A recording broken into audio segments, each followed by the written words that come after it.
부산은행은 지금 당장 망해도 경남은행은 지금 당장 망해도 아무 문제가 없어요. 지금 보세요. 중소기업이나 소상공인들이 사이트도 아니고 굳이 왜 지역은행과 거래를 하겠습니까?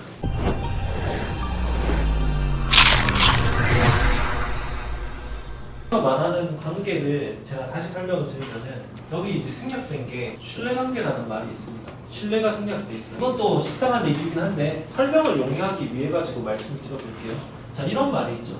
자, 여기서 말하는 거는 이 은유적 표현인데 여기서 말하는 B는 경제적 충격 이런 것들을 말하는 거고 부산이라고 하는 거는 B를 이제 피하는 거죠. 경제적 충격을 피한다라는 거 하는 거는 이거는 여신 지원을 말하는 겁니다. 중소기업이나 그 다음에 소상공인 이 사람들의 가장 큰 고민이 뭘까요? 믿었던 신규 대출이 안 되는 거. 이 두 가지는 뭐를 의미하겠어요? 부도를. 여러분이 만약에 반대로 사업자라 하더라도 이걸 가장 크게 고민할 겁니다. 그러면 보통 보세요. 이 지역하고 별로 관계가 없는 이런 시중은행들 같은 경우 어때요? 시중은행도 사실 상생의 가치 그 다음에 뭐 금융 지원 이런 것들을 굉장히 중요하게 생각은 합니다. 근데 하지만 그거는 경기적 충격이 그렇게 딱히 없었을 때를 의미하는 거고 경기적 충격이 오면은 이제 본색이 드러나죠. 그게 뭐냐면은 좋은 말로 하면 리스크 관리고요. 은행 입장에서 보면 리스크 관리고 이 사장님들 입장에서 보면은 열심히 회수를 하는 거예요. 그러니까 쉽게 말하면 기존에 있는 돈을 빼거나 그러니까 다시 상환하라고 얘기하거나 아니면은 신규 대출을 안 해주는 겁니다. 그럼 이 사람은 어떻게 후도가 나는 거죠. 근데 그러면은 부산은행은 어떻게 하는 거냐? 부산은행은 이렇게 하는 겁니다. 여기서 말하는 신뢰관계라고 하는 거는 부산은행은 아까 여기서 지역과 밀착해 있다고 했었죠. 밀착돼 있다는 거는 자주 봤다, 대면을 자주 했다 이런 걸 의미하기도 하지만 오랫동안 기업들과 거래관계를 맺어왔기 때문에 얘들의 어떤 업황, 사이클 이런 것들을 잘 알고 있는 거죠. 신사업 이런 것들을 잘 알고 있는 거죠. 이걸 잘 알면 어떻게 되겠어요? 리스크가 줄어들죠. 아무래도 보세요. 부산에 점포가 10개 있는, 20개 있는, 30개 있는 은행과 거의 200개 가까이 있는 은행이 더 많은 기업들을 만나고 더 많은 기업들의 이런 현황들을 파악하고 그래서 용이하지 않겠습니까? 그러니까 리스크를 줄일 수 있게 되는 거. 그냥 무작정 리스크를 줄일 수 있는 게 아닙니다. 그러다 보니까 어떻게 해요?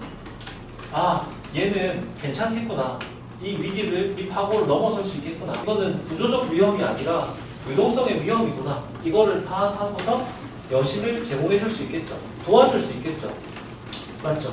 그 말은 뭐예요? 신뢰관계 형성이 되는 거죠. 사장님 입장에서 한번 생각해 보세요. 이렇게 생각할 겁니다. 아, 적어도 부산은행은 내가 정말 힘들어졌었을 때 나의 어떤 진정한 우리 기업의 진정한 가치를 알아봐주고 좀 힘들다 하더라도 진짜 나를 그때 가장 힘들 때 도와줄 수 있는 최고의 보루구나 라고 생각하겠죠. 그러면 사장님 입장에서 어떻게 되겠어요? 신뢰관계 형성이 되는 거죠. 금리를 뛰어넘어서. 근데 상대적으로 보세요. 시중은행들이 이렇게 자금을 회수할 때 여기서 부산은행에서 지원을 해준다라고 하면은 사실상 리스크를 낮출 수는 있지만 리스크가 상대적으로 높은 건 사실이잖아요. 그럼 어떻게 돼요? 하이 리스크 하이 리턴이기 때문에 더 많은 보상을 요구하겠죠. 그래서 금리가 높습니다. 그렇기 때문에 금리가 높은데도 불구하고 부산은행이 이런 신뢰관계를 형성하고 있기 때문에 운영이 되는 겁니다. 그래서 제가 자주 이런 말을 하죠. 만약에 거래 조건만으로 놓고 보면은 부산은행은 지금 당장 망해도 경남은행은 지금 당장 망해도 아무 문제가 없어요. 지금 보세요. 중소기업이나 소상공인들이 사이트도 아니고 굳이 왜 지역은행과 거래를 하겠습니까? 바보도 아니고. 그러니까 나름대로 소상공인이라든지 중소기업들 같은 경우는 자기에게 가장 유리한 의사결정을 한 거예요. 무슨 말인지 아시겠습니까? 가장 유리한 의사결정을 한 거예요. 이게 지금 그 순이자 마진이라든지 자산의 성장이라든지 이런 것들과 보이지 않는 그런 관계라는 거. 사실 이게 구조만 보면 서로 가장 이익이 되는 그런 구조를 취하긴 했지만 또 다른 측면으로 보면 어떻습니까? 이거는 상생이기도 하죠. ESG 경영이기도 하죠. 지역에 대한 어떤 책임, 지역사회에 대한 어떤 공헌 이런 거하고도 연계가 되겠죠. 그리고 금융이라고 하는 것도 또 표현을 해보자면 굉장히 날카롭고 차갑고 이성적이고 그렇죠. 근데 여기는 물론 그런 속성도 있지만 좀 이 지역사회와 동반 성장하겠다는 어떤 그 의지, 차가운 속성만 있는 게 아니죠. 금융의 어떤 그 포용적 형태도 여기 녹아 있는 거예요. 그런 복합적인 상황을 갖고 있는 게 부산은행이다라는 것이죠. 그러니까 사람들이 이런 역할을 해왔다라고 하는 것에 대해서 호응을 해주는 거죠. 무슨 말인지 아시겠죠? 이게 부산은행을 설명할 수 있는 가장 핵심적인 본질이다 이렇게 보시면 되고, 적인 느낌의 은행이 아니잖아요. 그냥 진짜 말 그대로 친서민정 중소기업을 위한 은행, 시장 옆에 붙어있는 은행인 거지. 근데 그게 나쁘냐? 아니요. 여기 수익성 좋아요. 그래서 사실 보세요. 거래 조건이 대체로 다 안 좋거든요. 거래 조건이 안 좋을 수밖에 없는 이유는 뭐냐면, 여기가 보세요. 은행이 규모에 따라 가지고 신용 등급에 따라 가지고 조달을 해올 거 아닙니까? 예금을 받든 아니면 은행채를 발행할 거 아니에요.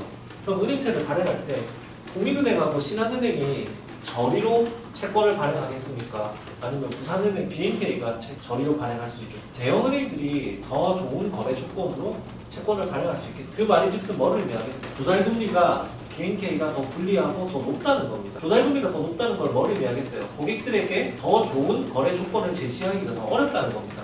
그리고 대부분이 소상공인이나 중소기업들 같은 경우는 신용, 여기서 얘네들이 리스크를 관리하는 것들 때문에 조금 더 신용도가 안 좋은 사람들이 거래할 가능성이 높겠죠. 그러니까 당연히 어떻게 되겠어요? 거래 조건이 좀 더 안 좋아지겠죠. 그리고 똑같이 주택담보대출 같은 경우는 어떻겠어요? 아까 리포트에 나왔잖아요. 주택담보대출 금리가 사실은 더 좋을 때도 있어요. 간혹가다 있는데 보통은 안 좋을 때가 더 많다. 이게 일반적인 인식입니다. 이거는 은행은 모두 다 동의하는 내용일 겁니다. 집단대출 일부 같은 것들을 제외하고, 심지어 그거는 간혹 가다가 노마진이 있거나 거의 역마진이 나는 경우도 있으니까 그런 경우 제외하고는 대체로 그렇다라는 겁니다. 그렇다면 보세요. 거래 조건이 이렇게 불리하면은 고객들이 어떻게 하겠어요? 불만을 갖지 않을까요? 제일 많이 하는 게 저기는 얼마 주는데 여기는 얼마 주는데 니네는 왜 그러냐, 이런 식으로 정말 얘기를 많이 하겠죠.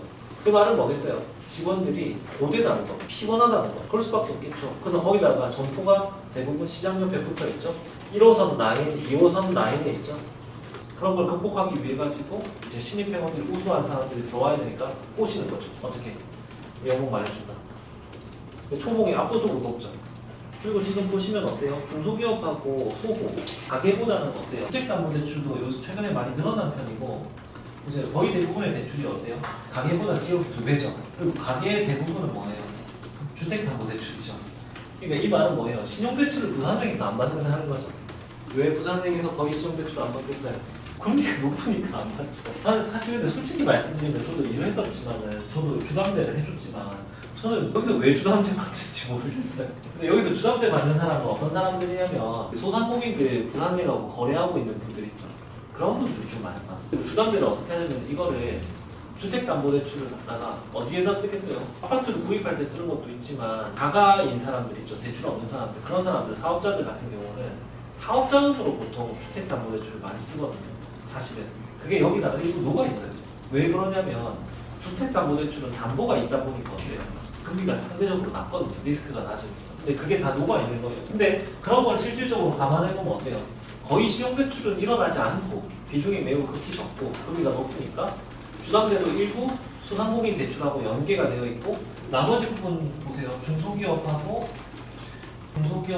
소호 이런 거에 다 집중되어 있다. 그 소호가 여기 이 중에서도 한 절반 정도는 차지한다. 이렇게 보면 돼요. 여기서 말하는 소호라 함은 여러분이 알고 있는 그런 작은 가게들, 식당들 이런 것들을 말하는 거예요. 근데 경남은행 같은 경우는 아무래도 보세요. 공단이 더 많잖아요. 맞죠? 그러니까 비중이 보세요. 소호보다는 중소기업의 비중이 훨씬 더 높게 나타나죠. 무슨 말인지 아시겠죠? 보세요. 여기는 대기업이 거의 없잖아요. 근데 시중은행들 보니까 어때요? 우리은행하고 이런 데들 보니까 비중이 훨씬 더 높게 나타나. 근데 여기서 보세요. 여러분이 재무제표 막 대기업 거 보는 거 막 그런 거 잘 본다.